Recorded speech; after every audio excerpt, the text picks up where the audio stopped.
Bismillah. Assalamualaikum warahmatullahi wabarakatuh.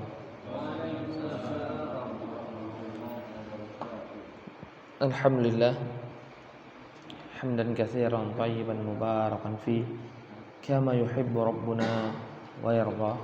Asyhadu an la ilaha illallah wahdahu la syarikalah wa asyhadu anna Muhammadan abduhu wa rasuluhu sallallahu ala alihi wa sahbihi wa sallama tasliman mazida amma ba'd. Alhamdulillah kita bisa berkumpul di hari ini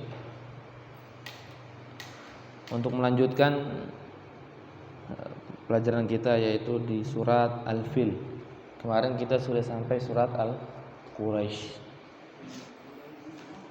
Al-Quraisy ini menyebutkan sebuah keharusan setelah Allah Subhanahu wa taala memberikan sebuah kenikmatan yang begitu besar kepada Quraisy, dari keamanan berdagang, dari keamanan di kota mereka ketika mereka berdagang, dan juga mereka diberikan makan oleh Allah Subhanahu wa taala, yang dimana Mekah itu sebetulnya adalah kota yang susah tumbuhan, tapi Allah Subhanahu wa taala bisa mempermudah untuk mereka bisa makan.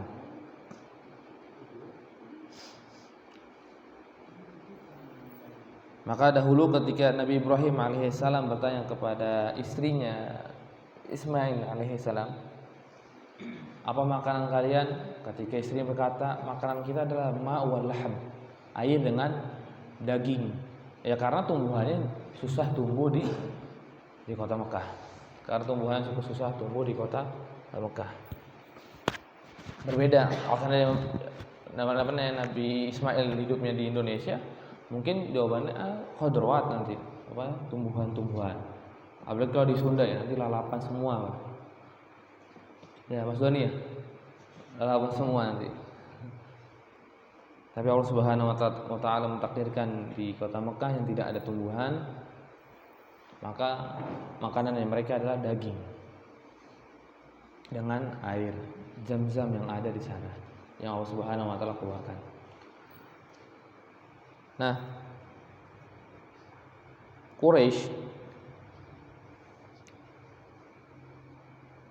tetapi setelah Allah Subhanahu wa taala memberikan begitu kenikmatan yang banyak, tidak membuat mereka menjadi masuk Islam.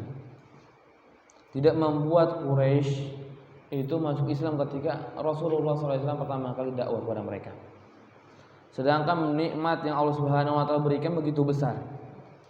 Dan bahkan nikmat nanti yang Allah Subhanahu wa taala berikan nanti di surat Fil itu besar juga. Dan bahkan besar sekali nikmat tersebut.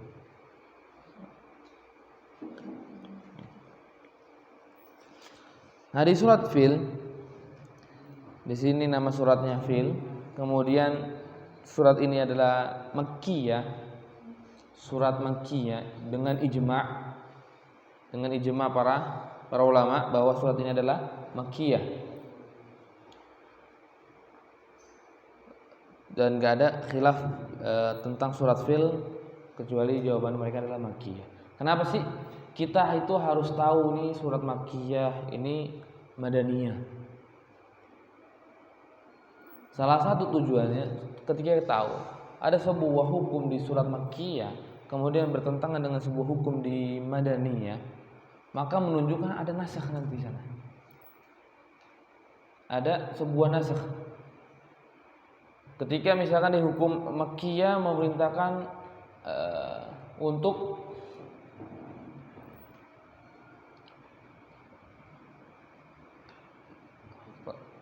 penzina, di orang yang zina awalnya bukan dirajam. Awalnya itu cuman hanya dicela, dipukulin dengan sendal. Ini bagi orang-orang zina. Au yaj'alallahu sabila, atau Allah Subhanahu wa taala menjadikan jalan lain untuk orang-orang penzina. Maka baru setelah itu turun lagi ayat zina untuk menerangkan bahwa orang yang zina hukumnya dirajam. Untuk mengetahui hal-hal seperti itu. Jadi supaya kita tidak berkata bahwa Al-Quran ini saling bertolakan. Karena di dalam Islam ada nasikh wal mansukh.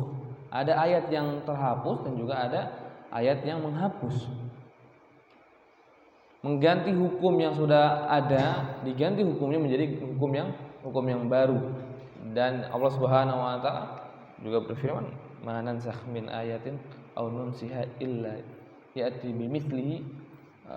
Tidaklah ada sebuah ayat yang dihapus kecuali akan dihapus dengan hukum yang semisalnya.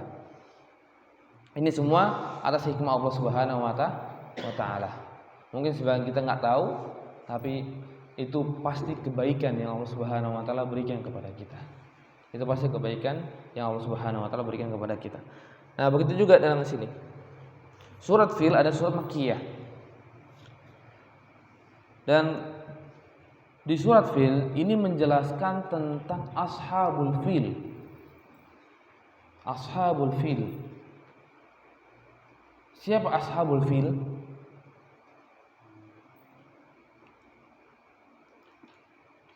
Ashabul Fil yaitu adalah Abraha. Ya, Abroha kalau sana kita mau bahasa Arab. Abroha.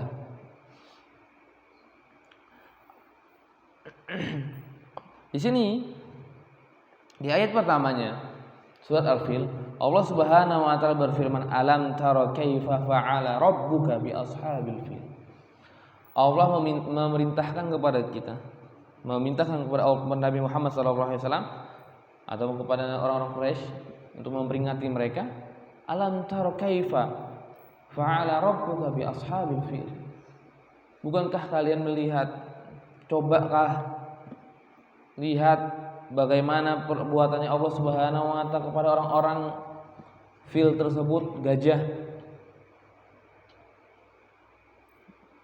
Di sini Allah Subhanahu wa taala memerintahkan kita untuk mengetahui gimana sih kejadian fil. Apa sih yang dilakukan oleh Allah Subhanahu wa taala kepada mereka? Kenapa Allah Subhanahu wa taala bisa mengazab mereka dengan azab seperti itu?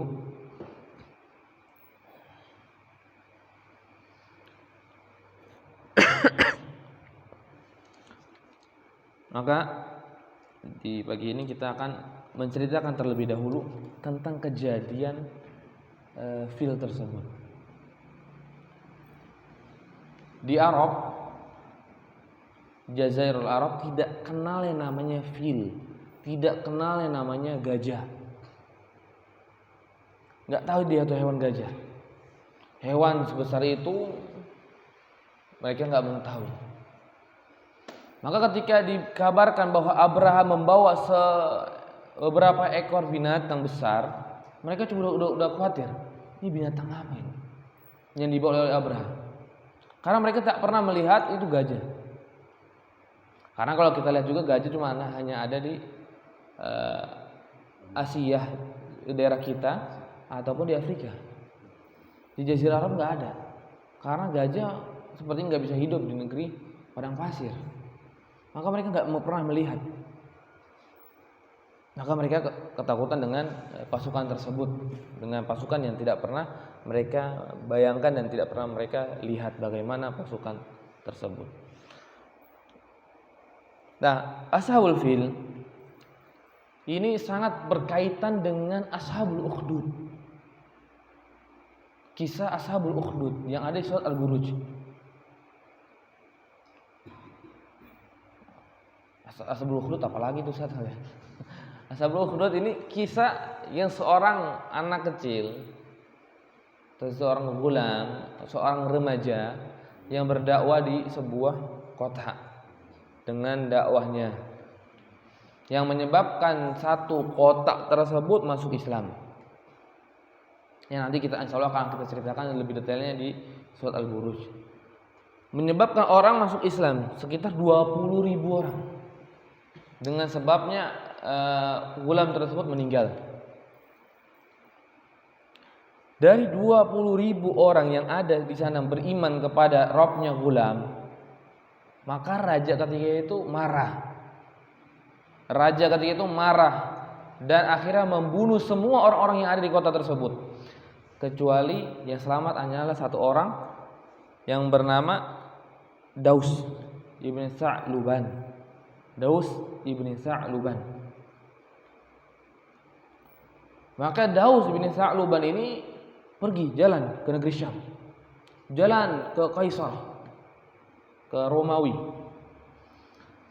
Karena Daus ini sudah masuk agamanya Nasrani ketika itu, agamanya Nabi Isa alaihissalam. Maka dia berangkatlah ke Romawi, Kaisar. Karena Romawi lah yang agamanya Nasrani. Ketika dia sampai ke Romawi, memintalah dia bantuan. Dia tahu bahwa ada daerah yang dekat dengan Yaman, dengan daerahnya, karena daerahnya Ashabul Ukhdud ini dekat-dekat Yaman, dekat-dekat sana, dan tahu ada sebuah kerajaan yang agamanya sama dengan dia, dengan Daus, yang dimana kemungkinan Daus ini bisa minta tolong kepada dia untuk melawan raja yang telah berbuat zalim di daerahnya mereka, yang telah membunuh sanak keluarganya, yang telah membunuh tetangga-tetangganya, ya sampai 20.000 orang dibunuh. Maka Daus mengirim suratlah kepada Habasyah. Maka kemarin Rasulullah SAW itu memerintahkan hijrah ke Habasyah untuk berdakwah di sana, tapi tidak membuahkan hasil. Hijrah ke sana ke Habasyah dengan waktu yang kurun lebih panjang daripada Rasulullah SAW ada di kota Mekah ataupun di kota Madinah, tapi tak kunjung satu orang pun masuk Islam dari Habasyah kecuali sang raja. Kenapa? Karena sangat kuat agama Nasraninya. Maka ketika dikirim surat oleh Daus, dikabarkan bahwa di daerah saya begini dan begini dan begini, maka kami dibunuh ketika kami beriman kepada Rabbnya Ghulam tersebut, kepada agamanya Ghulam, yaitu agama Nasrani ketika itu, agamanya Bani Israel. Maka Habasyah, Najasyi ketika itu, Najasyi ini sebuah lakab bagi raja di Habasyah. Maka Najasyi mengirim pasukan yang besar untuk menyerang kota tersebut yang telah membunuh saudara-saudara seiman mereka lah. Maka diperintahlah di sana ada 2 komando. Ada 2 komandan perang yang diperintah oleh Najasyi untuk menyerang orang tersebut. Yang pertama Aryal, nama komandannya. Yang kedua Abraha.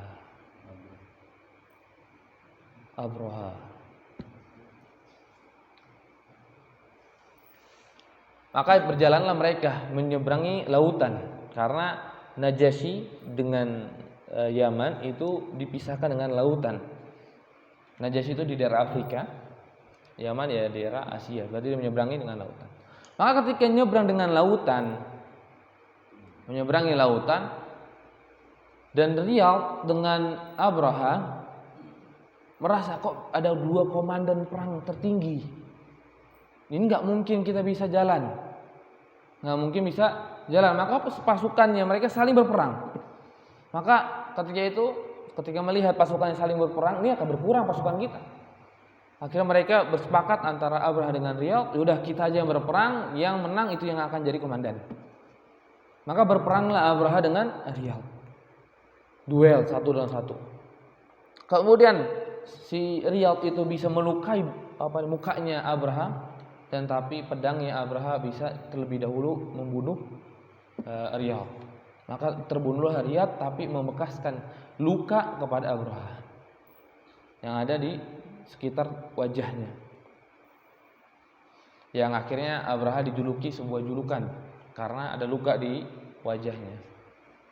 Maka setelah Abraha tersebut menang, kemudian mengalahkanlah raja yang zalim di daerahnya Daus ibn Sa'luban, maka kalahlah daerah tersebut, dan Najasyi ketika itu takut.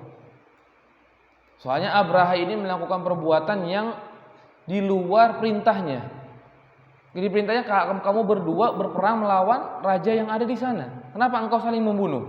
Kenapa engkau membunuh Aryab? Ada apa ini? Karena takut Najasyi dikudeta oleh Abraha. Maka dikirim surat. Ketika itu Abraha membalas suratnya dengan bilang, saya tetap taat kepadamu, dan memberikan hadiah dan memberikan tanah Najran. Tanah Najran. Nih buktinya, saya tetap taat kepadamu. Nah, setelah datang Najasyi dan akhirnya menjadi seorang raja di kota Yaman, Abraha tersebut menjadi raja di kota Yaman, maka Abraha melihat, kok orang-orang Arab ini kok punya kebiasaan yang unik. Mereka setiap tahun akan datang kepada Ka'bah. Ada apa ini dengan Ka'bah? Apa keistimewaan Ka'bah yang cuma hanya bangunan paling cuma berapa meter saja? Maka Abraha ketika itu, karena mengetahui juga bukan dari agama Nasrani, bukan dari agamanya, maka Abraha ketika itu membuat sebuah gereja yang sangat besar, yang sangat megah. Membuat gereja yang sangat megah yang dinamakan Qulais. Nah, penyebab namanya Qulais karena ketika orang-orang Arab ketika melihat ke atas, itu tokiyahnya jatuh karena saking tingginya. Dan ketika membuat itu bangunan gereja tersebut dengan pemaksaan, disuruh semua orang Arab yang ada di sana datang sebelum subuh. Kalau tidak datang sebelum subuh, tangannya dipotong. Maka mau nggak mau orang-orang Arab ketika itu datang dan membangun gereja tersebut dengan indah, dari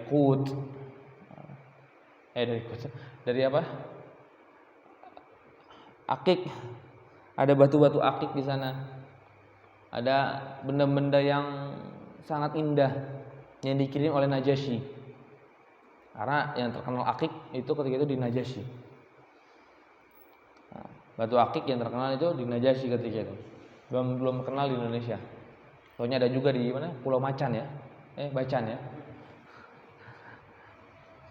Nah, ketika sudah jadi bangunan, orang Arab karena sudah memiliki sebuah keyakinan, dia masih ada bekas-bekas keimanan mereka kepada Nabi Ibrahim. Maka mereka nggak mengagungkan bangunan tersebut walaupun semegah itu. Mereka tetap datang kepada Ka'bah. Maka Abraha ketika itu makin marah. Saya sudah bangun sebuah bangunan yang sangat megah, yang sangat istimewa seperti ini. Kenapa kalian orang Arab tidak datang ke sini? Kenapa orang Arab tidak datang ke sini? Ke mana? Qulais.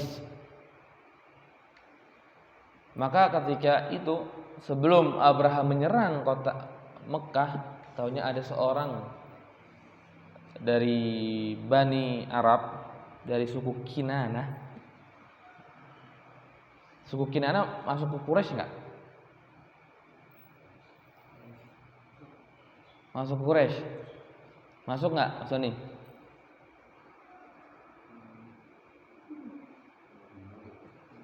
Masuk enggak Pandi?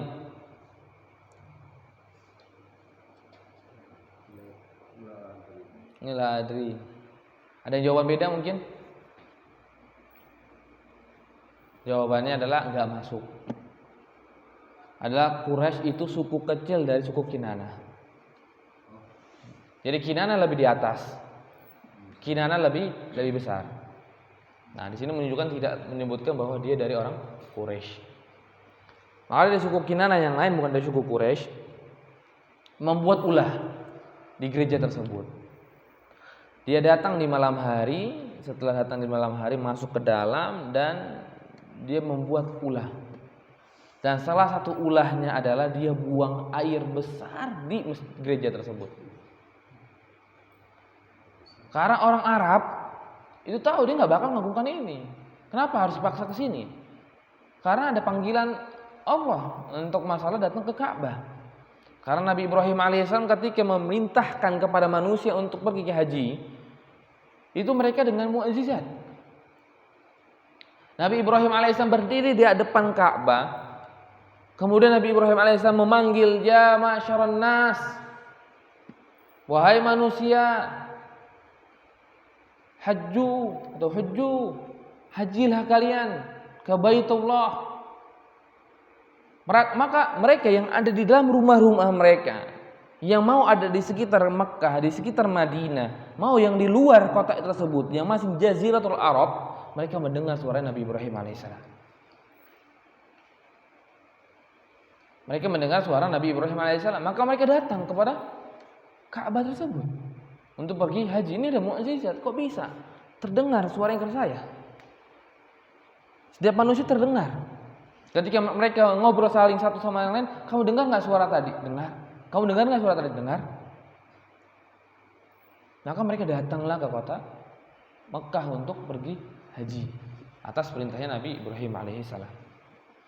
Maka si Abraha ketika ini mengira dengan membangun sebuah bangunan yang megah bisa memalingkan hatinya orang Arab yang dari Ka'bah menuju gerejanya dia.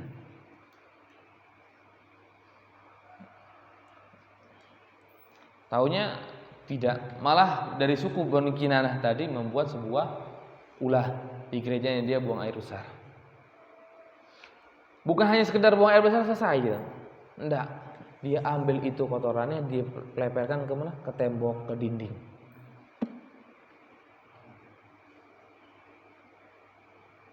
Dia lepaskan ke dinding. Maka keluarlah dia di malam hari tersebut. Dan sampailah kabar tersebut kepada Abraha. Wah, ini bikin ulah ini Arab nih. Udah nggak mau masuk ke agama kita, gereja yang sudah dibangun malah dikotorin kayak gini nih, penghinaan sekali. Maka dari situlah baru Abraha bertekad untuk menghancurkan Ka'bah. Bertekad untuk menghancurkan Ka'bah.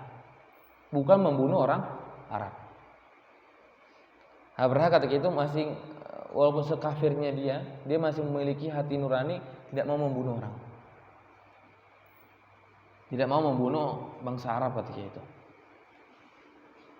Maka dia bertekad, dia berazam hancurkan Ka'bah.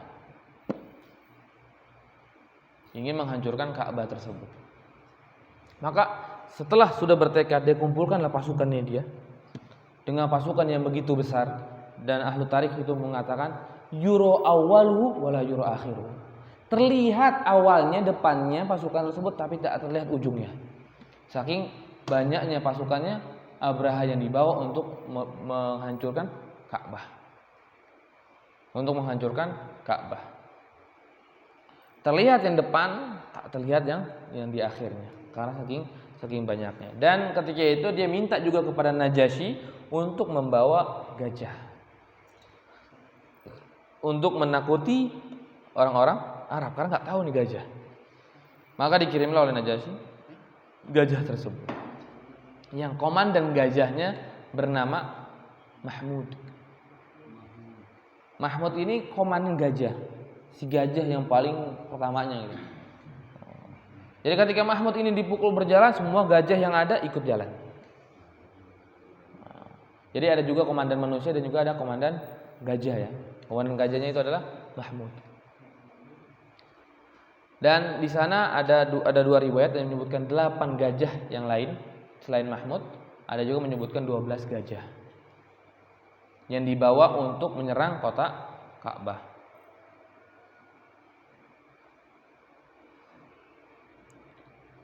Dan Abraha ini dari Habasyah. Kita lihat bagaimana kejinya Habasyah. Maka wajar kalau seandainya Rasulullah berdakwah, memerintahkan dakwah Mus'ab bin Umair ke Habasyah dan tak berbuahkan hasil. Tapi ketika Mus'ab bin Umair suruh berdakwah ke Yasrib, ke kota Madinah, membuahkan hasil begitu besar. Karena apa? Habasyah memang pada dasarnya mereka sangat tidak suka dengan agama Islam. Maka ketika sudah terkumpul pasukan tersebut dan membawa 8 ataupun 12 gajah yang lain selain Mahmud, maka jalanlah mereka. Dan mereka ini Abraha nggak tahu Ka'bah itu ada di mana. Yang penting jalan aja katanya di Mekah katanya. Jalanlah Abraha. Ketika di jalan, maka terdengarlah ada bahwa Abraha ini menyerang Ka'bah. Maka ketika itu orang-orang Jaziratul Arab, walaupun dia dalam keadaan musyrik, tapi mereka tetap mengagungkan Ka'bah. Maka di antara mereka tidak ada yang senang, tidak ada yang rela, kecuali Taif nanti. Maka ketika itu ada seorang raja yang bernamanya Dzunafar mengumpulkan qabail yang ada di Yaman untuk menyerang Abraha. Mencegah dari Abraha menghancurkan Ka'bah. Maka dijegatlah oleh Dzunafar dengan beberapa pasukannya dari beberapa kabilah. Maka ketika ditahan, malah kalahlah pasukannya Dzunafar. Karena pasukannya Dzunafar sangat sedikit dan mereka juga kaget dengan gajah yang ada. Maka setelah itu datanglah kabar sampai ke kota Mekah bahwa Abraha datang dengan pasukan yang sangat besar.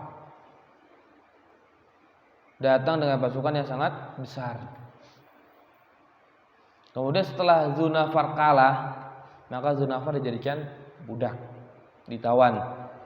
Dan Abraha memaksa Dzunafar untuk menuntun dia ke Ka'bah.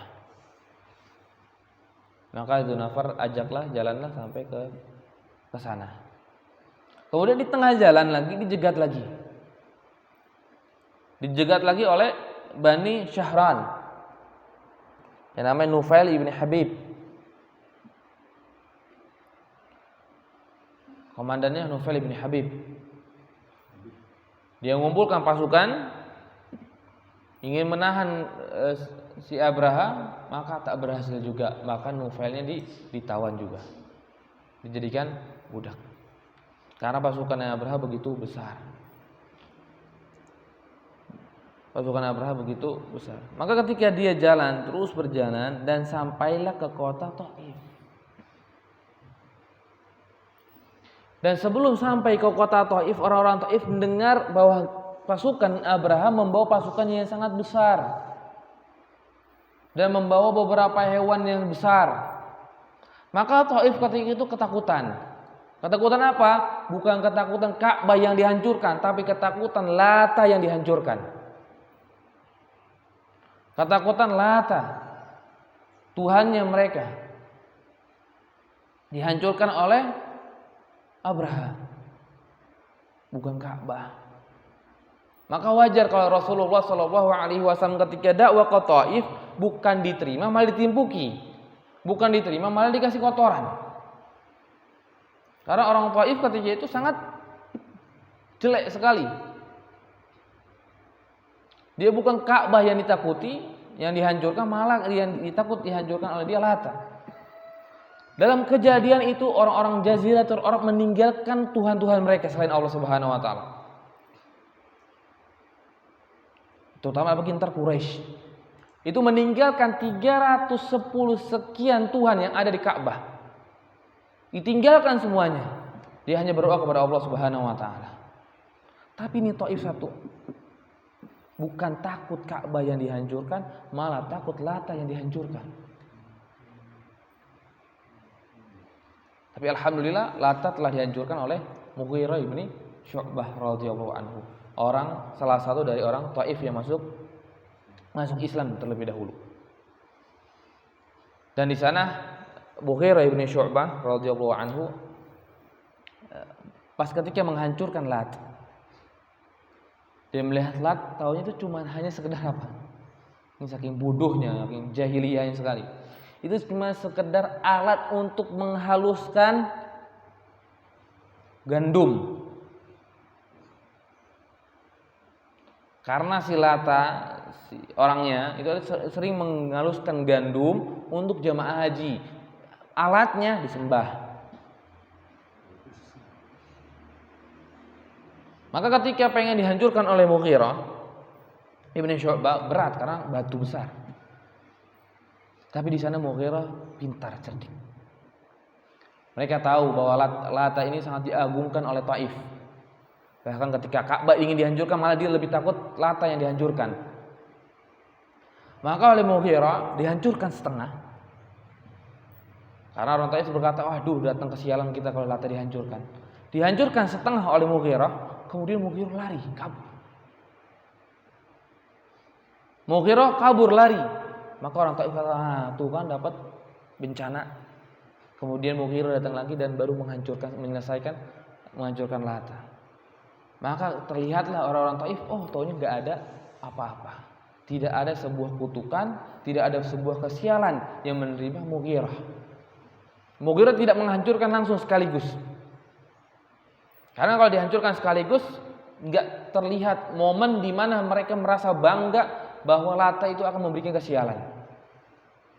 Tapi dihancurkan setengah, kemudian kabur, datang lagi oleh Mughirah dan dihancurkan lagi oleh Mughirah. Maka hancurlah akidah mereka kepada Lata, bahwa Lata tidak bisa memberikan sebuah apa-apa yang ada, manfaat ataupun mudarat. Maka hancurlah ketika itu. Dan itu di zaman Nabi Shallallahu Alaihi Wasallam. Taif akhirnya bukan hanya sekedar mereka takut, mereka memberikan seseorang untuk menunjukkan Abraha di mana Ka'bah.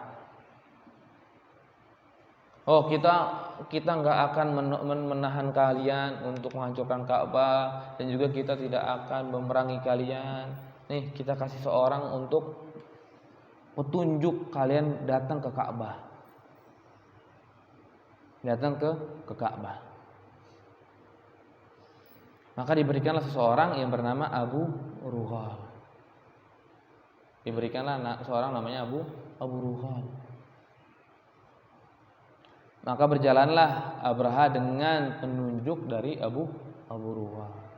Maka Abu Rughal dihinakan oleh Allah Subhanahu wa taala, meninggal sebelum sampai ke Ka'bah. Kemudian dikuburkan di tengah jalan tersebut, dan seorang penyair itu berkata di dalam syairnya itu, kita melempari batu ke kuburannya fulan sebagaimana kita melempari batu ke kuburannya Abu Rughal. Karena apa? Jaziratul Arab semuanya itu sepakat mengagungkan Ka'bah. Kok ini Taif, apalagi Abu Rughal kok begini? Maka secara naluri mereka membenci Abu Rughal. Walaupun di dalam keadaan kesyirikan mereka juga. Maka setiap melewati kuburannya Abu Rughal dilemparilah batu. Ini orang ini sangat galil adab gitu ya. Bukan rumah Tuhannya, bukan rumah ibadahnya dijaga, malah ingin dihancurkan. Malah menunjuki orang yang ingin menghancurkan rumah tersebut. Karena mereka masih diberikan sebuah penghormatan kepada Ka'bah. Mereka masih menghormati Ka'bah. Bahkan ketika Ka'bah rusak di zamannya jahiliyah sebelum Rasulullah SAW itu diutus menjadi seorang nabi, di sekitar umurnya Rasulullah 35-an. Rusak Ka'bah karena kebanjiran ataupun karena sudah lapuk bangunan tersebut, maka pengen dibangun ulang oleh orang-orang Quraisy ketika itu. Maka ketika ingin merobohkan, mereka orang Quraisy sangat takut. Ini rumahnya Allah, masa kita hancurkan? Maka di antara mereka tidak ada yang berani untuk menghancurkan batu tersebut, merobohkan dinding tersebut, sampai datang Walid ibn Mughirah.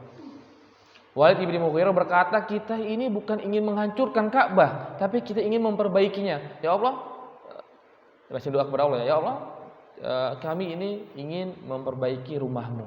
Maka dijatuhkanlah, dirobohkan oleh Walid ibn Mughirah sendiri. Ditunggu oleh orang-orang Quraisy sampai besok. Bagaimana nih? Dapat sial nggak nih orangnya? Karena telah menghancurkan rumahnya Allah Subhanahu wa taala. Maka dilihat Walid tetap seperti biasa. Maka mereka melanjutkanlah pemrenovan Ka'bah tersebut. Apa? Mereka itu mengagungkan, menta'zim Ka'bah. Makanya Abu Rughal dan juga orang Taif tidak mengagungkan Ka'bah. Maka sama orang-orang Arab itu dilempari batu ketika itu. Walaupun mereka dalam keadaan jahiliyah. Walaupun mereka dalam keadaan musyrik. Tapi mereka mengagungkan Ka'bah. Maka ketika di jalan, mati duluanlah Abu Rughal sebelum sampai ke Ka'bah. Sebelum sampai Ka'bah. Kemudian setelah jalan lagi lanjut di antara Muzdalifah dengan Mina. Muzdalifah dengan Mina itu dua tempat yang ada sebuah syariat nanti kita haji dan umrah. Ada lempar jumrah dan juga ada mabit di Muzdalifah dan di Mina. Di antara kedua itu ada sebuah nama Maghammas. Sebuah tempat, sebuah lembah bernama Maghammas. Berhentilah pasukan Abraha ketika itu di sana. Di antara Muzdalifah dan di antara Mina. Maka Rasulullah SAW ketika haji memerintahkan kepada para sahabat ataupun beliau sendiri lari cepat di Maghammas tersebut. Karena apa? Di tempat tersebut Abraha dihancurkan oleh Allah Subhanahu wa taala. Di tempat tersebut Abraha dihancurkan, di bumi hanguskan oleh Allah Subhanahu wa taala. Maka Rasulullah SAW itu lari.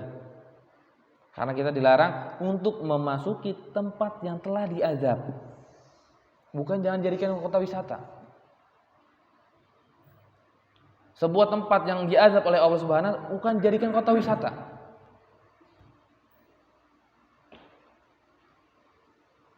Harusnya ketika kita masuk ke sana ada dua perintahnya Rasulullah SAW. Mempercepat jalan atau kita menangis. Mempercepat jalan atau kita menangis. Nangis apa? Takut kita juga diturunkan azab seperti orang yang diazab oleh Allah Subhanahu wa taala di kota tersebut. Maka ketika Rasulullah melewati kaum soleh, Rasulullah itu buru-buru jalan dari tempat tersebut dengan pasukannya. Baru berhentilah ketika sudah melewati batas wilayah yang diazab oleh Allah Subhanahu wa taala. Dan juga sama di Maghammas. Rasul itu lari. Jalan cepat. Tidak mau lama-lama di Maghammas. Karena di sana ada sebuah azab yang Allah Subhanahu wa taala berikan kepada Abraha. Maka ketika sampai di Maghammas, karena Abraha tadi kita sudah ngomong itu di orang Najasyi enggak paham bahasa Arab, maka dia mengutuslah seorang yang paham bahasa Arab untuk berkata kepada orang Quraisy yang ada di sana. Al-Hunatatul Al-Himyari. Beliaulah yang diutus oleh Abraha untuk ke kota Mekah, masuk ke dalam dan bilang kepada tuan-tuan yang ada di kota Mekah bahwa Abraha datang ingin menghancurkan Ka'bah. Silakan kalian pergi. Silakan kalian pergi. Maka ketika Abdul Muthalib pamannya kakeknya Rasulullah sallallahu alaihi wasallam mendengar hal tersebut, maka manusia berkumpul kepada Abdul Muthalib. Karena Abdul Muthalib adalah seorang tuan atau seorang petinggi di kota tersebut yang sangat dihormati oleh orang-orang Quraisy. Dan bahkan beliau dihormati oleh Abraha nanti. Maka mereka berkata orang Quraisy, apakah kita memperangi Abraha? Maka ketika itu Abdul Muthalib berkata, enggak. Saya mau jalan ke Abraha. Saya mau jalan ke Abraha. Nah, karena Abraha sudah berhenti tadi di Maghammas, sudah sangat dekat dengan Mekah, maka tempat-tempat pengembalaannya, hewan-hewan ternaknya orang-orang musyrikin Quraisy sudah dihadang, sudah diambil oleh Abraha.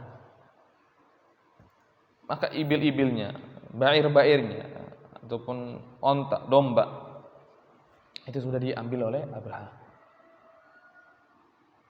Maka Abdul Muthalib datanglah ke Abraha seorang diri. tidak dikawal dan tidak ditemani. Datang ke Abraha. Ketika Abraha melihat dari jauh, ketika dia masuk pintunya, Abraha sangat merasa, Masya Allah, ini punya kewibawaan sangat besar. Belum mengenal Abdul Muthalib bagaimana orangnya, tapi karena sudah melihat postur tubuhnya, maka Abraham menganggap, ini sangat terhormat orang ini, memiliki kehormatan yang tinggi. Maka di Najasyi tidak pernah ada seorang raja turun duduk bersama dengan orang lain. Duduk bersama dengan apalagi ini orang Arab yang akan dihancurkan Ka'bahnya. Maka ketika itu Najasyi turun dari singgasananya, dari sarirnya, dari tempat duduknya, duduk bareng dengan Abdul Muthalib di tikar yang ada. Nah, ketika duduk, mulailah Abraha berkata kepada penterjemahnya, katakanlah kepada dia, ada apa? Apa yang kau inginkan? Apa yang kau inginkan, wahai Abdul Muthalib? Maka Abdul Muthalib berkata, kembalikan kepadaku 200 ontakku. Kembalikan kepadaku 200 ontakku. Maka ketika itu Abraha berkata, awal pertama kali saya melihat engkau memiliki kewibawaan yang besar, tapi engkau datang ke sini, tiba-tiba engkau hanya meminta ontakmu, kembalikan. Bagaimana dengan rumah Tuhanmu yang akan saya hancurkan? Bukankah itu agama kalian? Bukankah itu rumah Tuhan kalian? Kenapa engkau tidak bertanya dengan itu? Kenapa engkau tidak meminta jangan dihancurkan? Tapi kenapa engkau malah minta ontakmu kembali? Maka Abdul Muthalib berkata, ana rabbul ibil walil baiti rabbun sayahmi. Saya ini Tuhannya onta, sedangkan rumah tersebut ada Tuhannya, yang maka Tuhan tersebut yang akan menghadang kalian. Tuhan tersebut yang akan menghadang kalian. Maka ketika itu Abraha dengan marah, siapa yang bisa menahan saya? Siapa yang bisa menolak saya dari menghancurkan Ka'bah tersebut? Maka Abraha tersebut berkata kepada prajuritnya, balikan itu 200 ontaknya dan kita akan perangi besok. Kita akan serang Ka'bah tersebut besok. Maka Abdul Muthalib datang kembali ke Mekah dan berkata kepada penduduk tersebut, ukhruju, keluarlah kalian semua. Keluarlah kalian semua ke gunung-gunung, ke bukit-bukit, membawa harta kalian semuanya, membawa keluarga kalian. Innalil baiti rabbun sayahmi. Sungguhnya di dalam Ka'bah tersebut ada Tuhan yang akan menolong tersebut. Pergi kalian, selamatkan diri kalian. Maka kemudian Abdul Muthalib datang dan memegang dinding-dinding Ka'bah dan diikuti oleh tokoh-tokoh pendiri kota Mekah ketika itu, dan mereka meminta tolong kepada Allah Subhanahu wa taala. Ya Allah, Engkau Tuhannya Rabb ini. Engkau Tuhannya bangunan ini. Engkau Tuhannya rumah ini. Engkau Tuhannya Ka'bah. Hanya Engkau yang bisa menolong kami. Hanya Engkau yang bisa menghancurkan Abraha tersebut, dan kami tidak mampu untuk menghancurkan Abraha. Karena pasukannya begitu besar, pasukannya begitu dahsyat. Melupakan 310 sekian Tuhan yang lain. Sedangkan di sana sudah ada 310 sekian Tuhan. Dia meninggalkan Hubal, dia meninggalkan Manat, dia meninggalkan Tuhan-Tuhan yang lain. Mereka hanya berdoa kepada Allah Subhanahu wa taala, tolong ya Allah, selamatkan Ka'bah tersebut. Kami tidak mampu untuk menolongnya karena pasukan Abraha begitu besar dan membawa binatang yang besar. Ini keadaan musyrik di zaman dulu. Ketika sudah mepet dalam keadaan kesulitan, maka mereka berdoa kepada Allah Subhanahu wa taala saja. Fa idza raqibu fil fulki da'allahu mukhlishina lahuddin. Ketika mereka naik sebuah perahu bahtera dan mereka tahu ketika di perahu tersebut ada gonjang-ganjing ombak yang begitu besar, maka mereka berdoa hanya kepada Allah Subhanahu wa taala, meninggalkan Tuhan-Tuhan mereka selain Allah Subhanahu wa taala. Dan kejadian itu sama terjadi ketika Ka'bah ingin dihancurkan. Mereka mengangkat tangan mereka menyentuh Ka'bah dan berdoa, ya Allah, tolong jagalah Ka'bah ini. Kami tidak mampu untuk menyerang kami tidak mampu untuk bertahan untuk menyelamatkan Ka'bah ini karena pasukannya Abraha begitu besar. Tadi kita sudah bilang lewat ujungnya, awalnya terlihat dan tak terlihat ujungnya karena begitu banyaknya pasukan Abraha. Maka mereka kemudian setelah itu naiklah ke atas gunung. Mereka kemudian naik ke atas gunung dan melihat kejadian tersebut, melihat bagaimana Abraha menyerang Ka'bah. Maka ketika di pagi hari mulailah Mahmud tersebut diperintahkan untuk berjalan. Mahmud adalah komandan gajah, diperintahkan untuk berjalan. Maka berjalanlah Mahmud sampai ke sebuah tempat, maka Mahmud terdiam dan bahkan duduk, menaruh lututnya ke bawah, duduk dia. Maka orang Najasyi kaget. Gak biasa-biasanya ini gajah duduk, kecuali di sarung aja ya. Nah, nggak ada nih, kok gajah bisa duduk? Maka mereka pukul dengan keras dan tidak mau berdiri. Ketika mereka palingkan ke kiri, ke timur, tapi gajah tersebut mau berdiri dan kemudian jalan ke timur. Ketika dipalingkan ke kanan, begitu juga jalan. Ketika dipalingkan kembali ke Yaman, jalan juga gajah tersebut. Tapi ketika disuruh untuk masuk ke kota Makkah, mereka terdiam dan bahkan sampai duduk. Kayak seolah-olah ada sebuah benteng yang menghalangi gajah tersebut untuk lewat. Dipukul makin keras, tetap diam Mahmud tersebut.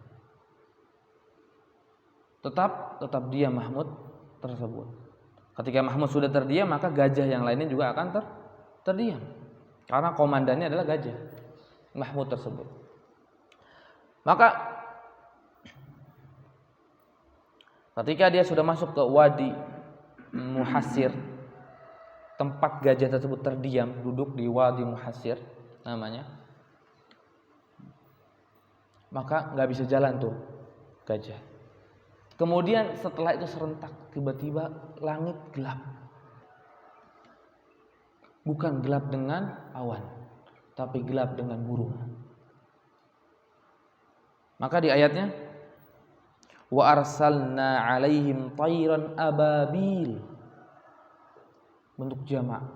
Ini jamaah ababil, jamaah burung tersebut datang, akhirnya menutup cahaya tersebut.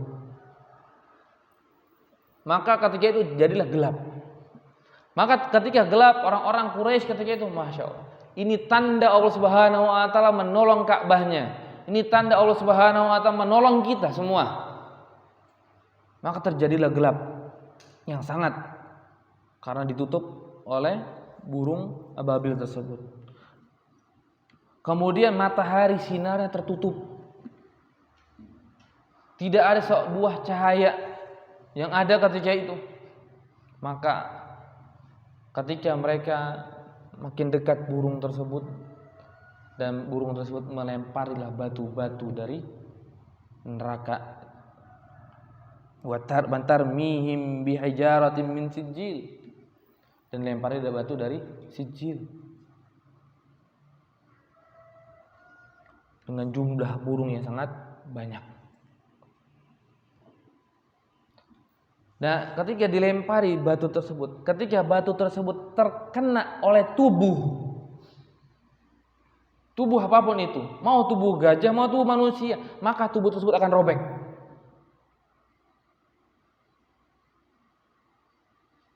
Maka robek. Ketika masuk ke mulut misalkan, maka akan keluar dari dubur. Robek. Maka kemudianlah matilah di antara mereka, pasukannya Abraha, dan Abraha ketika itu ingin kabur kembali ke Yaman. Tapi serangan tersebut, burung ababil yang jumlahnya kecil, tetapi membawa 3 batu setiap mereka, satu di kaki kanan, satu di kaki kiri, dan satu lagi di mulutnya. Kemudian Abraha ingin kembali ke Yaman karena sudah melihat pasukan sudah pada mati dengan batu-batu yang dibawa oleh burung tersebut. Maka ketika jalan Abraha terkenalah oleh salah satu batu tersebut. Kemudian Abraha terluka, robeklah tubuhnya Abraha. Bukan hanya sekedar robek, ketika pasukan dan Abraha juga kembali ke Yaman, maka mulailah jatuh satu demi satu anggota tubuhnya. Jatuhlah putus. Supaya mereka menderita. Tidak diputuskan langsung satu tangan, enggak. Mulai putus satu sendi. Sampailah mereka keluar dari Wadi Muhasir. Dan setelah itu Abraha tak lama meninggal, mati, dan jantungnya keluar. Dihinakan oleh Allah Subhanahu wa taala oleh burung ababil, yang hanya burung kecil yang bisa menghancurkan kalian. Mana kesombongannya Abraha? Mana yang bilang siapa yang bisa menahanku di sini? Semuanya gagal, semuanya hancur. Karena kekuatan manusia tidak bisa menandingi kekuatan Allah Subhanahu wa taala. Ketika kita ingin menghancurkan sebuah tempat ibadah, sebuah tempat yang dikeramatkan oleh Allah Subhanahu wa taala seperti Ka'bah, maka akan mendatangkan sebuah bencana besar kepada mereka. Matilah mereka dengan keadaan yang sangat mengenaskan. Terkena batu, robek tubuh mereka. Dan kejadian penghancuran Ka'bah itu pun akan terjadi nanti di yaumil qiyamah. Oleh seorang Dussuwaiqitain.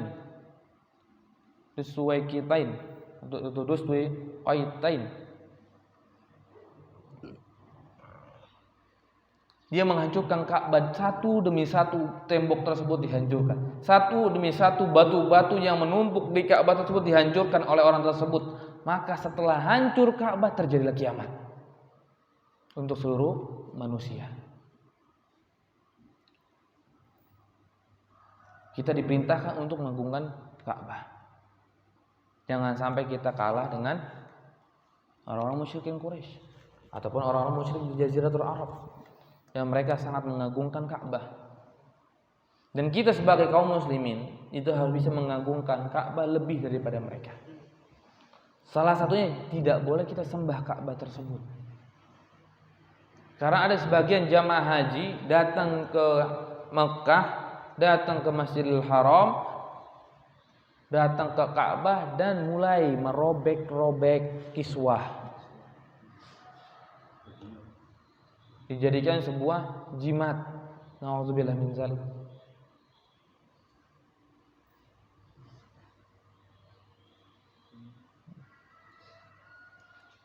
Maka jangan sampai kita melakukan demikian. Kalau Ka'bah hancur, maka kiamat terjadi. Dan Zulquwaisytain itu orang Habasyah. Dia adalah orang Habasyah. Jadi kalau seandainya dakwahnya Rasulullah SAW dengan para sahabatnya Nabi SAW yang berdakwah ke negeri Habasyah tidak membuahkan hasil karena emang Najasyi, ya, orang Nasrani itu sangat keras penolakannya kepada Islam.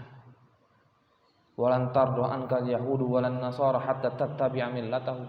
Maka orang Yahudi dan orang Nasrani tidak akan pernah ridha kepada kita kecuali kita mengikuti agama mereka. Lihat Abraha yang enggak ridha gerejanya dilumuri kotoran. Maka dia menyerang Ka'bah.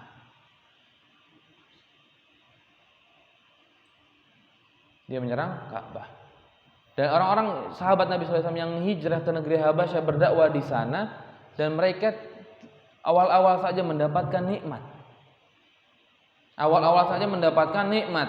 Kemudian setelah itu sudah mulai diazab oleh orang-orang Habasyah. Ketika itu.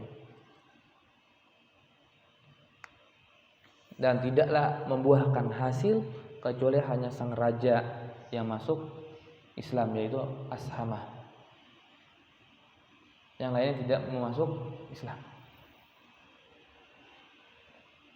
Kalaupun seandainya ada, itu hanya segelintiran kecil sekali yang masuk Islam.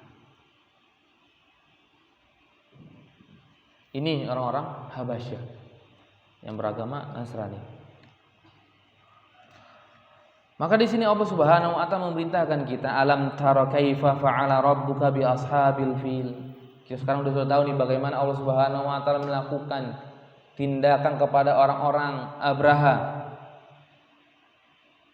Berarti kita sudah tahu, alhamdulillah. Berarti ketika baca ayat ini bisa mentadaburi.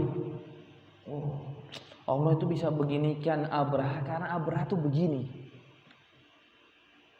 Alam yaj'al kaidahum fi tadlil. Bukankah Allah Subhanahu wa taala menjadikan tipu dayanya itu menjadi kesesatan bagi mereka?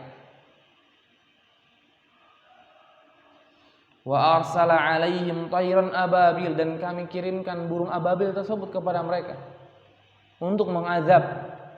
Tarmihim bihijaratin min sijil, dan mereka itu membawa batu dan dilemparilah batu tersebut kepada pasukan Abraha. Faja'alahum ka'asfin ma'kul.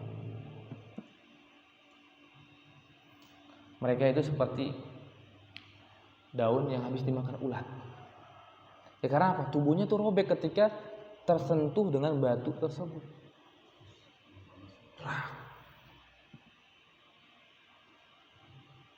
Sebagian para masyayikh itu menyebutkan ini seperti pistol. Ketika ditembak maka tembus. Dan disebutkan riwayat lain itu menyebutkan dia robek. Dan robeknya itu ya tembus. Allah Subhanahu wa taala hancurkan mereka. Maka orang-orang yang semisal dengan Abraha, berhati-hatilah. Allah akan hancurkan bagaimanapun tipu dayanya mereka. Sebesar apapun tipu dayanya mereka, maka Allah akan hancurkan mereka. Setelah itu, maka anaknya Abraha yang masih ada di kota Yaman menjadi raja setelahnya, dan berkuasalah Najasyi di kota Yaman, Habasyah di kota Yaman selama 60-70 tahunan. Dari awal dia sudah masuk ke Yaman. Jadi lumayan cukup lama sampai datang Rasulullah SAW, sampai dakwah Rasulullah datang ke negeri Yaman, mendakwahi mereka dan mereka masuk Islam. Orang Arab yang di sana yang masuk Islam.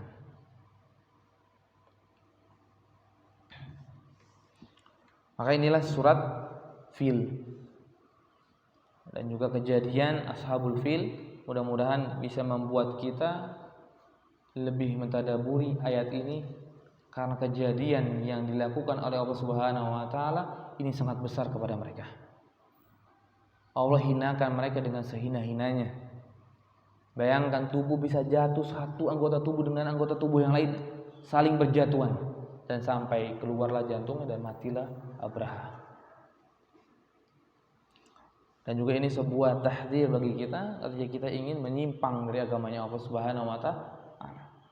Apalagi kalau seandainya kita menyimpang dan kemudian kita menolak kebenaran, menghancurkan kebenaran. Hati-hati. Allah pernah menurunkan sebuah azab kepada Abraha. Apakah kita mau mendapatkan azab yang semisal? Maka jangan sampailah kita menolak kebenaran, membenci kebenaran, bahkan sampai memusuhinya, memeranginya. Karena hal demikian akan membawa kepada kebinasaan kita di dunia dan juga di akhirat nanti. Mudah-mudahan kita diselamatkan dari sifat tersebut. Mungkin ini yang bisa kita sampaikan. Sebelum kita tutup, ada yang ingin ditanyakan? Ababil ini nama sekelompokan burung. Bukan namanya. Bukan nama burung kan? Bukan, ini jamaah kan.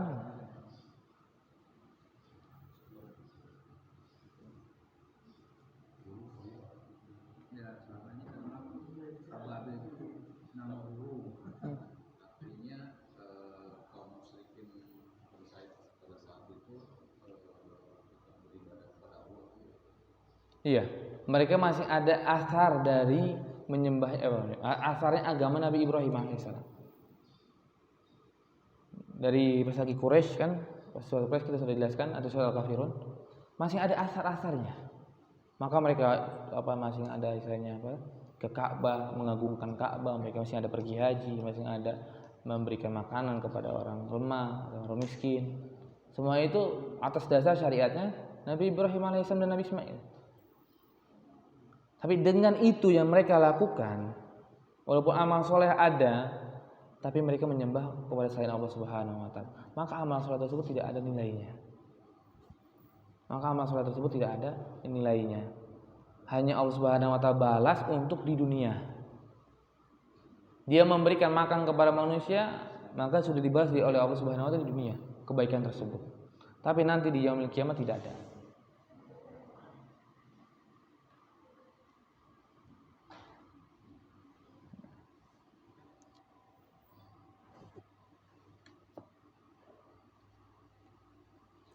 Ada lagi? Itu suku di Arab. Oh, bukan sekedar suku, suku besar lah boleh. Jadi sebuah kota di sekarang. Dan Taif, kalau kita sekarang kotanya kota yang sangat makmur ya. Karena doanya Rasulullah SAW yang minta digantikan penduduk Taif menjadi penduduk yang menyembah hanya kepada Allah Subhanahu wa taala setelah ditimpuki. Maka Taif sekarang ini menjadi sebuah kota yang hijau dan dingin di Taif. Sejuk lah, ya mirip-mirip Indonesia. Taif. Bedanya Taif dengan kota yang lain.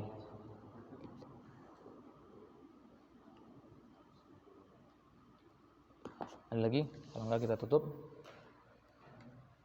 Tidak ada. Syukran, barakallahu fikum. Mungkin hanya ini yang bisa kita sampaikan. Wa akhirul kalam. Assalamualaikum warahmatullahi wabarakatuh.